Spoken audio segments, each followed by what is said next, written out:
mulai teror dalam bentuk narasi-narasi sarkastis ya di media sosial. Oh, di Itu media sosial memang ya. cukup masif ya. cukup masif dan bahasanya bukan hanya kebun binatang, ya kan? Tapi juga ada yang urusan nyawa Ya. karena ini anak pejabat publik. Ya, Dan itu terjadinya baru kan, ya, akhir tahun lalu, ya, beli saham dan seterusnya. ya, ya. Selain itu sebenarnya juga ini saya memberikan semacam warning ya, agar praktek semacam ada perdagangan pengaruh itu juga harus dihindari sebagai anak pejabat publik. Jadi ya itu aneh ya. Ya. Tapi mungkin mereka membuat kesimpulan permukaan ya Mas. Ya. Misalnya saya itu kan diundang oleh partai sebagai akademisi ya, karena keilmuan saya sampaikanlah materi itu di pelatihan-pelatihan mereka. Oh, memang sering diundang ke pelatihan? Ya tidak sering juga. Oh, nggak sering ya. Pas mau pemilu aja itu. Oh, pas mau pemilu aja ya. Mungkin karena fotonya ada ya. Ya. Terus saya komentar-komentar di partai itu tidak hanya PKS, bahkan yang jauh lebih intensif kader-kadernya itu dengan saya PDIP malah. Oh, gitu. Jadi saya juga pernah diundang PDIP, pernah juga di bahkan mendidik ya dalam arti tertentu kader-kader PDIP yang sekolah S1 politik. Jadi ya bahkan orang terdekat Bu Mega juga sama saya terbukti kan ribut antar menteri, komunikasi yang tidak sistemik, bahkan komunikasi publiknya sering dibantah antara satu menteri dengan satu menteri yang lain.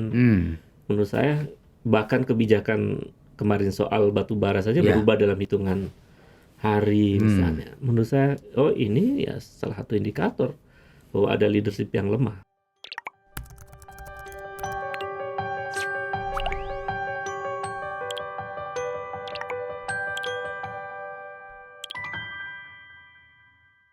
Hai Tribuners, bertemu dengan saya Febi Mahendra Putra, Direktur Pemberitaan Tribun Network. Kali ini dalam podcast ini saya kedatangan tamu istimewa ini. Beliau ini sekarang mendadak viral ini.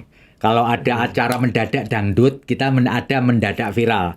Beliau adalah Ubaidillah Badrun atau akrab disapa Kang Ubed. Beliau adalah staf pengajar di Universitas Negeri Jakarta.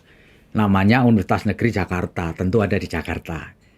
Selamat sore Kang Ubed. Selamat sore Mas Febri. Luar biasa ini kita kedatangan. Sehat ya Mas. Kang, Anda tiba-tiba menjadi sosok yang viral di seluruh negeri ini setelah mengadu atau melaporkan ke Komisi Pemberantasan Korupsi terkait dengan 2 anak presiden, dan tentu saja ini mengejutkan. Kang, bisa cerita kepada kita Kang, setelah Anda melapor itu apa yang Kang Ubed alami? Ya, yang saya alami sesuatu yang tidak terduga ya. Iya, gimana itu Kang? Karena memang niat saya pribadi adalah ingin bangsa ini berubah. Ya. Lebih bagus. Ya. Terutama pada soal praktek korupsi ya. Ya. Karena kan indeks persepsi korupsi kita memang masih buruk. Ya. Angkanya 37, kemudian juga merajalela malah istilah presiden sebut sebagai extraordinary crime. Ya.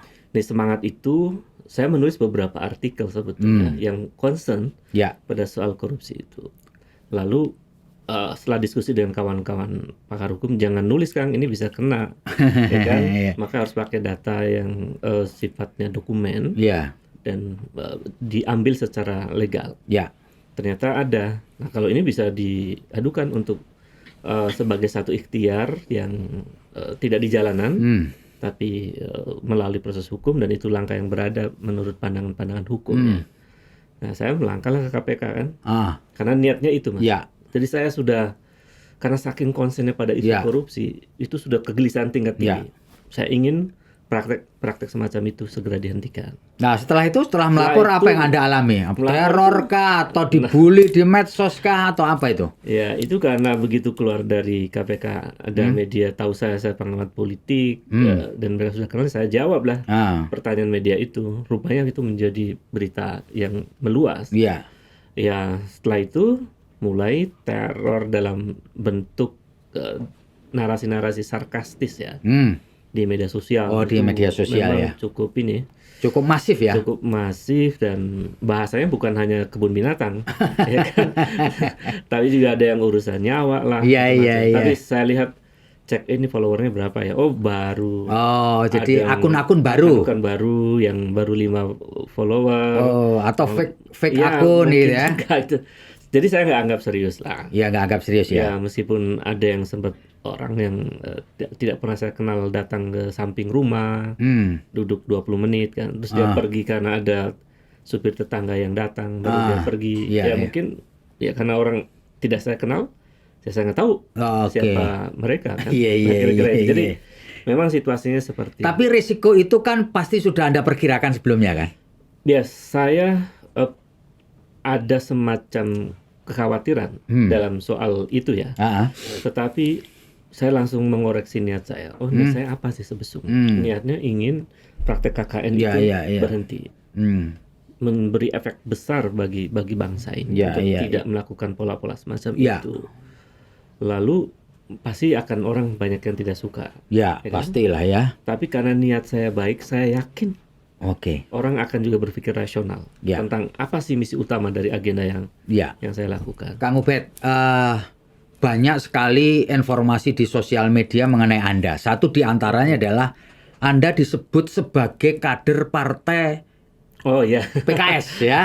Ya kan, karena keterlibatan itu. Benarkah itu, Kang?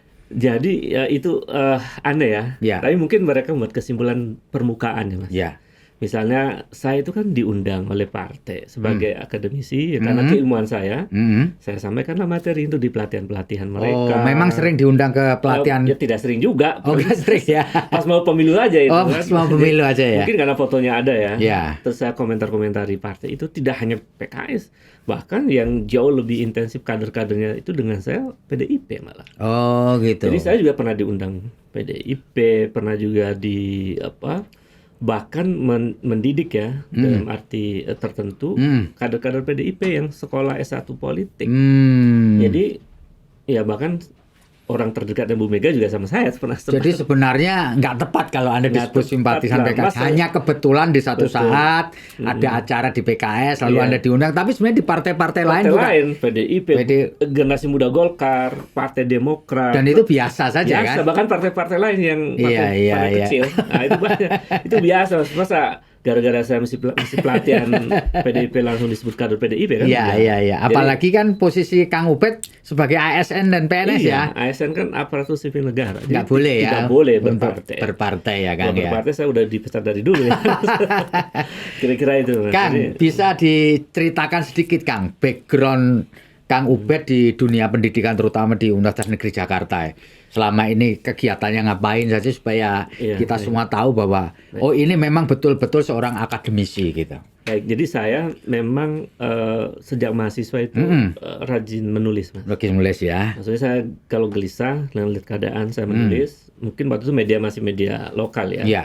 Tapi sempat sebenarnya di Kompas juga ya. Sempat di Kompas dan maaf saya sebutkan karena saya Tribun juga bagian besar dari Kompas kan. Iya. Kebiasaan itu saya tidak hilang. Lalu saya melanjutkan studi S2. S2 di UI. Di UI untuk apa? Mengambil ilmu politik. Ilmu politik ya. Fakultas ilmu sosial ya. FISIP. Setelah itu saya mendapat kesempatan ke Jepang. Di Jepang hampir 4 tahun. Oh, jadi sempat di Jepang 4 tahun ya. Ngambil S3? Ada kegiatan riset. Oh, riset ya. Mengajar juga di Tokyo Indonesian School di situ. Menjadi vice principal di sana. Kemudian untuk waktu di Tokyo ngajar mata kuliah apa itu? Itu ada mata pelajaran sosiologi. Oh, sosiologi. Tata negara. Isu politik lah ya. Ya, isu politik ya. Setelah itu ya pulang ke Indonesia.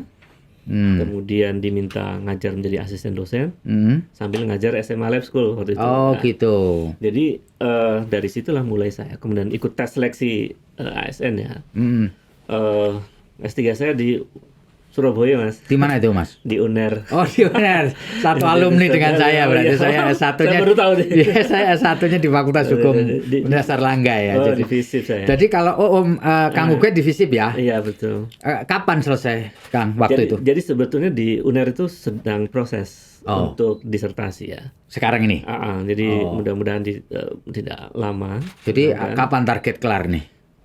Kalau jatahnya sih masih 2 tahun lagi. Tapi saya malah bisa ingin cepat Oh, ingin cepat ya? Ini sedang proses, Mas. Proses ya? Jadi di situasi seperti ini saya masih terus menulis. Mudah-mudahan. Rencana mau bikin disertasi apa? Rencana? Disertasi saya itu tentang digital demokrasi. Oh, digital demokrasi. Jadi karena saya melihat ada ironi demokrasi di tengah situasi berkembangnya demokrasi di era digital. Kan logiknya banyak para ilmuwan mengatakan begitu demokrasi bergeser ke era digital, kontrol publik lebih mudah. Harusnya demokrasi lebih bagus kan? Iya. Tapi kok sekarang aneh. Digital demokrasi hadir, kontrol publik lebih mudah, tapi indeks demokrasi kita turun. Turun gitu ya. Itu keanehan. Dan itu yang membuat saya penasaran apa yang menyebabkan ini semua terjadi. Iya. Mudah-mudahan disertasi itu lancar. Gitu ya. Mantap.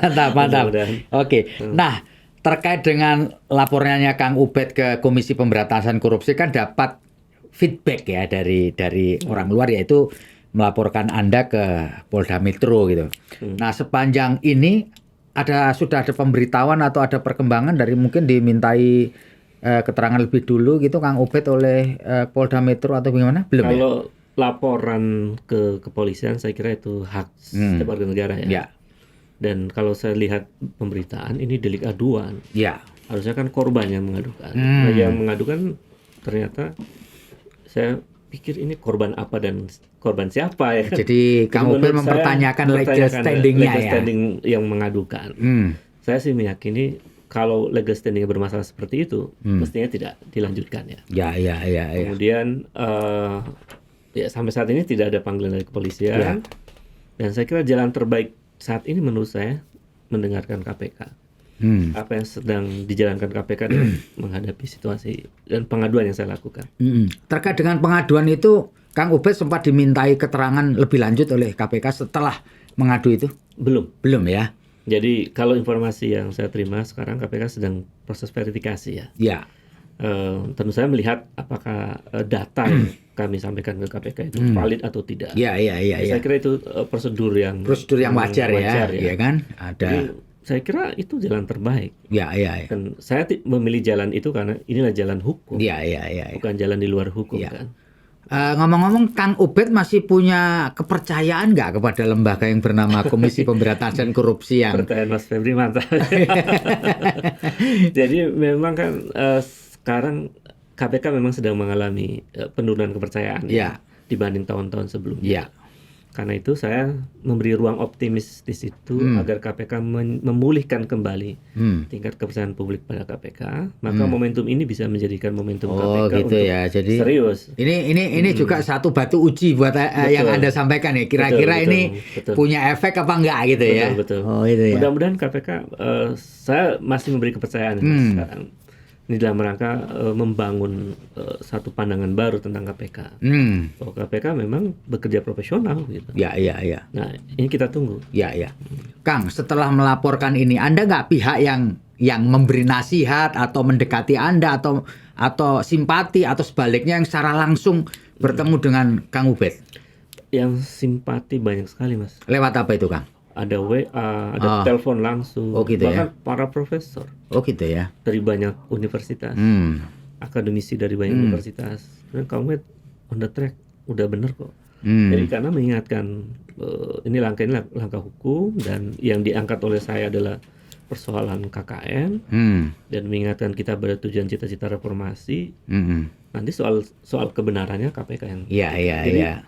Ini dukungan luar biasa Mas dari masyarakat akademis ya. Ya, jadi masyarakat akademis memberikan support kepada Anda ya untuk apa yang sudah dilakukan dianggap on the track gitu ya. Jadi nggak ada masalah. Oke. Kang Ubed, tadi disebutkan bahwa Kang Ubed melakukan pengumpulan data. Tentu ada banyak pihak yang membantu kan? Tidak hanya Kang Ubed tentu. Betul. Apakah Kang Ubed punya tim gitu untuk membantu pool data, memahami konteks masalah dan sebagainya? Jadi kalau soal data itu kan kawan-kawan 98 itu kan banyak sudah menjadi profesional di banyak tempat, Mas. Ya. Ada yang jadi advokat, ada yang jadi ekonom, ada yang juga pebisnis, ada juga aktivis kemanusiaan, ada aktivis lingkungan, ada macam-macam. Itu adalah teman-teman diskusi yang sangat berharga buat saya. Dan mereka supply juga data gitu. Betul. Jadi diskusi agak panjang kan dari berbagai pertemuan, Mas.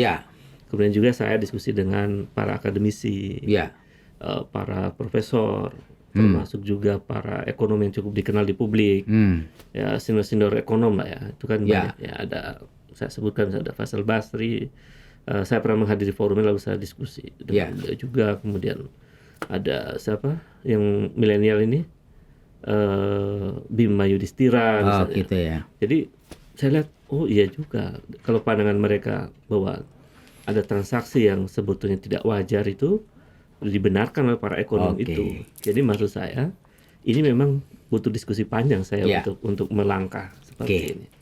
Kang Ubed, apakah di antara orang yang Anda ajak diskusi itu ada Rizal Ramli?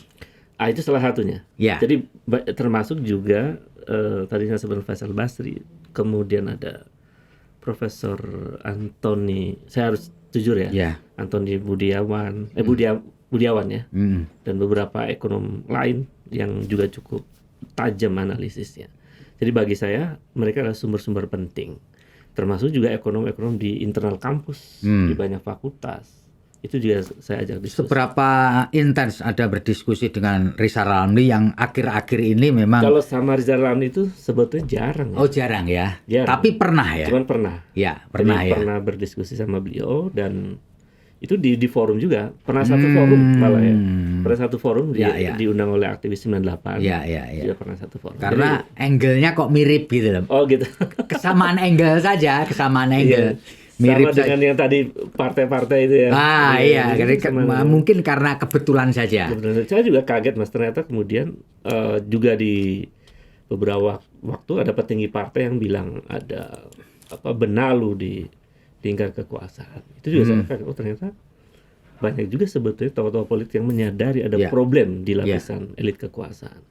Terkait dengan oligarki dan lain-lain itu. Ngomong-ngomong, sebenarnya Kang Ubed melihat pemerintahannya Jokowi secara umum, ini adalah dia masuk ke periode kedua itu, gimana sih? Saya secara umum ya saya nilai memburuk sih sebetulnya. Karena yang terakhir-terakhir ini saya kan argumen data, nggak bisa saya simpulkan sembarangan kan. Yang karena kami konsen pada isu demokrasi, nah, demokrasi kita kan datanya menunjukkan memburuk. Indeks demokrasi kita 6,30 itu kan memang angka buruk, terburuk sepanjang 14 tahun terakhir. Kemudian indeks persepsi korupsi angkanya 37. Itu juga angka buruk. Karena skornya antara 0 sampai 100. Itu kan rapot merah di situ. Kemudian ekonomi juga nggak bagus-bagus amat. Karena kan dibanding dengan negara lain ternyata juga ada negara yang lebih bagus. Dan memang minus, kondisinya juga memburuk, apalagi karena COVID kan. Jadi ada banyak faktor yang membuat saya menyimpulkan memang memburuk kondisi pemerintahan ini. Menurut Kang Ubed sendiri, faktor yang paling utama terkait dengan indikasi memburuk itu apa? Faktor utama yang paling gitu. Tentu banyak ya. Faktornya pasti tidak tunggal, nggak mungkin tunggal. Tidak tunggal ya. Pasti banyak ya, multi gitu. Tapi menurut Kang Ubed, faktor apa yang paling dominan?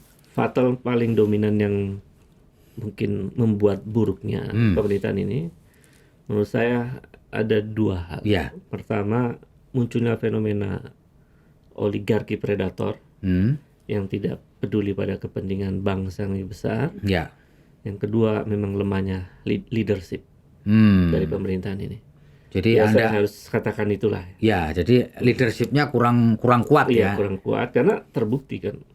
Ribut antar menteri, komunikasi yang tidak sistemik, bahkan komunikasi publiknya sering dibantah antara satu menteri dengan satu menteri yang lain. Menurut saya bahkan kebijakan kemarin soal batu bara saja berubah dalam hitungan hari misalnya. Menurut saya ini ya salah satu indikator bahwa ada leadership yang lemah di dalam tata kelola pemerintahan. Di saat yang sama oligarki predator bermain cukup vulgar yang membuat arah negara jadi menurut saya tidak sehat. Gitu ya. Kalau di negara-negara yang sehat, Mas, kapitalisme itu misalnya bangkit, dia menjadi kapitalisme yang otentik, itu justru membuat demokrasi makin bagus. Gitu ya. Membuat korupsi makin minimalis. Nah, kalau sekarang aneh. Itu yang disebut dengan erzat kapitalisme. Kapitalisme semu yang justru merusak demokrasi dan memperparah korupsi. Kang, apakah Anda punya preferensi tertentu terkait dengan sosok kepemimpinan yang kuat. Karena negeri ini kan majemuk gitu ya. Majemuk, ruang luas wilayahnya luar biasa. Mungkin kita semua setuju memerlukan leadership yang strong, yang kuat gitu. Anda punya preferensi tertentu? Tapi tidak cukup sih, hanya sekedar strong leader ya. Tapi juga mesti visioner. Dia seorang pluralis, dan menurut saya jauh lebih jelas dan tegas bagaimana menempatkan national interest dengan kepentingan-kepentingan kelompok. Jadi saya melihat di situ memerlukan satu kecerdasan tersendiri untuk mengelola bagaimana negara on the track untuk kepentingan nasional, tapi juga menumbuhkan bisnis dengan sehat. Anda punya contoh orang yang talentnya ke sana? Sebetulnya saya membayangkan kita memerlukan tipologi. Ya, tipologi kayak apa? Perpaduan antara Soekarno, Hatta, dan Habibie. Oh, Soekarno, Hatta, dan Habibie. Jadi maksudnya ada nasionalisme yang kuat di situ, leadershipnya bagus, tapi juga paham tentang ekonomi yang sangat kokoh ya dalam membangun ekonomi dengan baik dan berbasis pada teori-teori yang kuat, tapi juga penguasaan teknologi yang canggih, karena kita berpikir masa depan kita harus pertarungan teknologi yang kreatif di masa depan.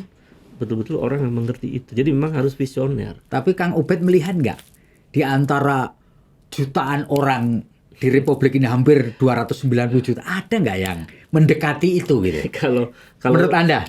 Kalau presidensial threshold-nya dihilangkan dari 20% menjadi 0%, akan banyak Mas bermunculan orang-orang hebat. Yakin ya bahwa sosok yang punya perpaduan dua orang, Soekarno, Hatta, dan Habibie itu ada? Ada.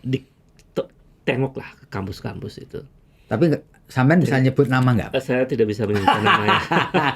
Nanti menjadi sangat politis. Iya, itu gaduh ya. Iya, gaduh. Jadi saya kira intinya dia tetap mampu menjaga Republik ini. Yeah. Tidak menimbulkan kondisi yang seperti sekarang lah ya. Yeah. Tersekat-sekat dengan isu pembelahan itu misalnya. Itu kan karena leadership yang menurut saya gagal dalam membangun harmoni yang berkualitas. Yeah. Kemudian juga kita nggak cukup orang punya nasionalisme yang kuat, tapi juga orang paham ekonomi, tapi juga paham tentang visi teknologi masa depan. Jadi paham dengan generasi Z, dengan generasi milenial, dengan generasi digital ini. Oke, Kang Ubed bisa diceritakan nggak ini kepada kita semua ini? Sebenarnya inti dari temuan Anda, temuan dalam tadi ya, apa riset yang Anda lakukan terkait dengan dua putra presiden ini, intinya apa? Bisa dijelaskan secara singkat dari temuan ini, apa sih ujungnya? Ada dugaan tindak pidana korupsi, bisa dalam bentuk pola baru gratifikasi, bisa juga dalam bentuk pola baru suap. Kalau suap itu berarti by design. Ya. Ada semacam meaning di situ, ada pemahaman kesepakatan. Persekongkolan. Ya. Itu nanti ada korelasi dengan nepotisme ya. Ya. Kalau gratifikasi itu tanpa persekongkolan. Ya. Dia semacam memberi hadiah. Ya.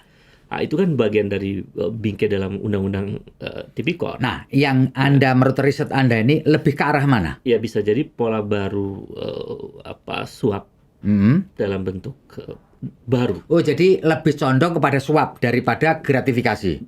Sebenarnya dua itu memungkinkan. Oke. Karena kan kita sebut sebagai dugaan tindak pidana korupsi dan dugaan tindak pidana pencucian uang. Ya. Karena di situ ada pergeseran uang, pergeseran kepemilikan saham, dan lain-lain lah. Jadi menurut riset Anda modusnya kayak apa ini? Jelasnya, modusnya secara singkat. Singkatnya, misalnya Mas Febri punya saham di perusahaan penuh. Saya punya saham di perusahaan A gitu ya. Terus Mas Febri ngajak saya sebagai anak petinggi. Tiba-tiba saya menjadi pemilik mayoritas saham Mas Febri. Oh gitu. Bisa jadi itu betul-betul dia ada shareholder atau saham kosong gitu. Iya, itu kan perlu dicek. Ada transaksinya dong. Ya. Nah, itu otoritas KPK untuk mengetahui itu. Itu kan tanda tanya besar, Mas. Ya. Termasuk juga karena ini anak pejabat publik, membeli saham di Bursa Efek itu dari mana? Nah, sementara bisnisnya juga biasa-biasa saja sebetulnya. Kalau dibandingkan ada juga kan bisnis lain yang disuntik oleh Ventura yang sama. Angkanya nggak jauh berbeda, tapi yang lain tuh lebih keren, lebih terlihat di mana-mana. Tapi yang ini nggak begitu laris juga. Saya dapat data sehari ya paling 50 orang beli misalnya. Jadi itu maksud saya. Jadi Kang Ubed itu sebenarnya ingin mengatakan tolong dong lakukan pembuktian terbalik itu kira-kira. Ya semacam itulah. Ya, kalau pembuktian terbalik itu adalah seseorang harus membuktikan dari mana dia mendapatkan uang. Ya. Karena ini anak pejabat publik. Ya. Dan itu terjadinya baru kan. Ya. Akhir tahun lalu beli saham dan seterusnya. Ya. Selain itu sebenarnya juga ini saya memberikan semacam warning ya agar praktek semacam ada perdagangan pengaruh itu juga harus dihindari sebagai anak pejabat publik. Nah, yang berikutnya Mas, ini juga saya ngasih kode sebetulnya. Oh ternyata dalam persoalan lingkungannya ada masalah besar. Karena kan perusahaan yang saya maksud tadi anaknya kerjasama itu kan sedang bermasalah banyak dalam soal pembakaran hutan. Yang nilainya itu puluhan ribu hektar. Sekian ribu hektar rusak lingkungan, ekosistem rusak, kesehatan masyarakat juga rusak. Dan ini yang rugi negara juga sebetulnya karena rakyat akhirnya menjadi produktivitasnya menjadi rendah karena sakit, karena asap pada waktu itu ya. Tahun 2019 itu. Ini luar biasa besar. Itu ada uang puluhan triliun tuh negara bisa cek di situ. Karena ada kasusnya yang tidak selesai. Jadi di situ ada dugaan nepotisme, ya, yang di dalamnya ada gratifikasi atau suap misalnya. Juga ada dugaan pencucian uang.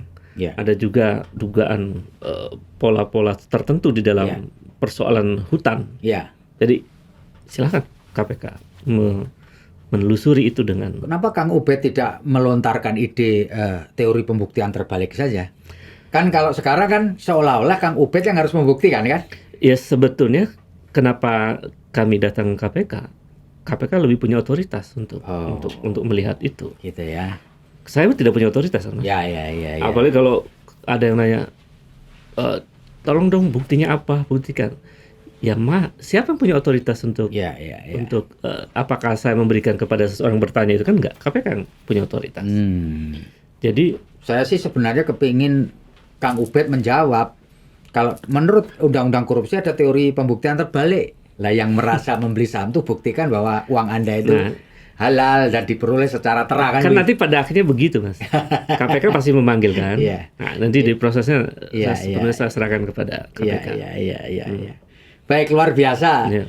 Kang Ubed ini salah satu ikhtiar tentu saja ya. Tadi Kang Ubed sudah sampaikan bahwa ikhtiar seorang warga negara ya bernama Ubaidillah Badrun dari Universitas Negeri Jakarta untuk mencoba memberikan kontribusi lah kira-kira gitu ya Pak ya. Mas. Dan tidak ada, saya tangkap tadi tidak ada motif politik. Nggak ada Mas. Saya mau politik apa ya? Kang Ubed bukan politisi. Betul. Dan tidak tergabung dalam partai politik seperti yang selama ini dituduhkan. Artinya memang ini Kang Ubed bisa menyatakan bahwa ini saya beritikat baik. Tidak ada sama sekali itikat buruk kira-kira gitu ya. Betul. Ya kan? Karena banyak orang kemudian mengkait-kaitkannya dengan politik. Selalu saja kan begitu.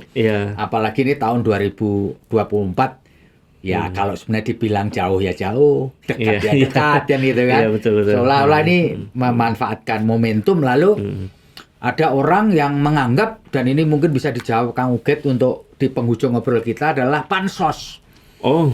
Jadi saya kan gitu kan karena sekarang di negeri ini banyak orang yang disebut sebagai orang yang memanfaatkan momentum dengan cara pansos, pajak sosial. Kalau Kang Ubed enggak ya? Gimana Kang kalau ada tujuan Kang Ubed ini pansos nih? Enggak lah, itu sangat apa ya? Sangat artifisial, itu enggak penting banget. Enggak penting banget karena saya yang saya pentingkan adalah substansinya ya. Bahwa praktek KKN harus diberantas. Kemudian yang kedua kalau soal pansos saya sudah mungkin cukup dikenal publik sebagai pengamat politik dan sosial. tidak mengejar itu ya. Tidak mengejar itu. Kalau mau mengejar ya saya bisa bikin channel khusus untuk itu ya enggak. Atau mungkin alih profesi. Kang Ubed jadi penyanyi atau pemain sinetron ya. Betul kan enggak gitu. Enggak ya. Saya juga punya medsos dan sudah diikuti oleh ribuan follower jadi enggak perlu lah. Itu alamiah saja. Jadi bisa kita pastikan Kang Ubed ini tidak ingin alih profesi sebagai seorang selebriti, enggak lah, jauh banget. Penyanyi atau penain sinetron atau apapun enggak. Luar biasa. Terima kasih sekali Kang Ubedillah Badrun atas ngobrolnya yang sangat luar biasa menurut saya, para Tribuners. Ya, semoga itikat baik dan ikhtiar ini akan mendapatkan respon yang positif tentu saja. Amin. Sekali lagi Kang Ubedillah Badrun, terima kasih. Sama-sama, Mas. Ya, moga-moga Kang Ubed selalu dalam kondisi sehat. Amin. Yang penting itu sekarang. Betul, karena kesehatan sekarang sangat berharga, luar biasa. Oke, saya Fevi Mahendra. Pamit undur diri, dan sekali lagi kepada Kang Ubed terima kasih. Sama-sama. Salam. Assalamualaikum warahmatullahi wabarakatuh. Salam damai sejahtera buat kita semua.